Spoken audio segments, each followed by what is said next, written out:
If your toilet is continuously running or leaking, it may be time to replace the flush valve, an easy fix you can do in about an hour. Here's what you'll need.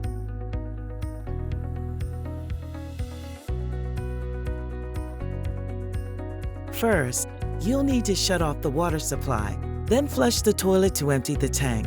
Remove the lid and float ball, then use a sponge or towel to remove any remaining water. Next, disconnect from the water supply line.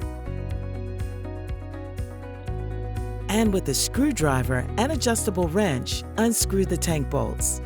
Then remove the tank and gently place it upside down on an old towel or rug. Now, unscrew the spud nut with a wrench or pair of slip joint pliers and remove the old flush valve.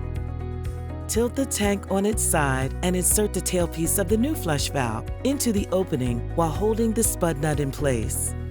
Screw the spud nut back onto the tailpiece of the new valve. Then tighten with a spud wrench or slip joint pliers. Now place the soft spud washer over the tailpiece. Next, reinstall the toilet tank using the tank bolts and replace the flapper. Then, reconnect the refill tube by clipping it to the top of the overflow tube. Finally, reconnect the supply line.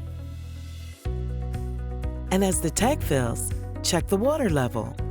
While you're at it, look for leaks and tighten connections if necessary. Good luck, and thanks for shopping at the Home Depot.